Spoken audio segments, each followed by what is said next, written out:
शिक्षा सिर्फ अधिकार नहीं है, ये एक रोशनी है।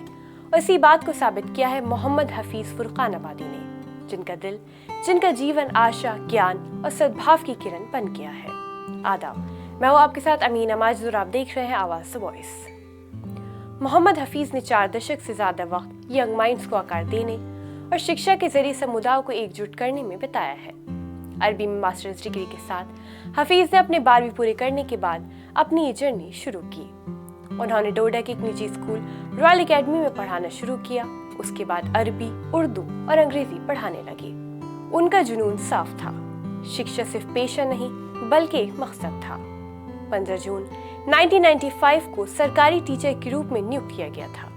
उनकी पहली पोस्टिंग डोडा के हंच हाई स्कूल में हुई, जहां उन्होंने अरबी, उर्दू और अंग्रेजी पढ़ाई।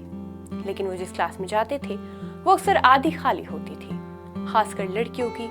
उन्हें एहसास हुआ कि लड़कियों की पढ़ाई पर ज्यादा ध्यान नहीं दिया जा रहा है। हफीज ने इसमें एक जिम्मेदारी देखी। उन्होंने डोडा में परिवारों से मिलना शुरू किया और माता पिता से अपनी बेटियों को पढ़ाने का आग्रह किया।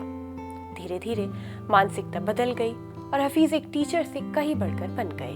वो एक सुधारक, प्रेरक और बदलाव के प्रतीक बन गए। उनका संपर्क स्कूल की दीवारों से कहीं आगे तक फैला हुआ है। कुछ करीबी दोस्तों के साथ हफीज ने डोडा में एक ट्रस्ट की शुरुआत की, जिसका मकसद गरीब और वंचित बच्चों को शिक्षित करना था, चाहे उनका धर्म कुछ भी हो। ट्रस्ट ने न सिर्फ मुफ्त शिक्षा बल्कि यूनिफॉर्म, जूते और किताबें भी दी। उनका अपना घर सीखने के लिए एक आश्रय बन गया है, जहाँ उन्होंने आर्थिक रूप से वंचित पृष्ठभूमि के छात्रों को मुफ्त ट्यूशन दिया। 2011 में जम्मू कश्मीर सरकार ने उन्हें राज्य के सर्वश्रेष्ठ शिक्षक पुरस्कार से सम्मानित किया।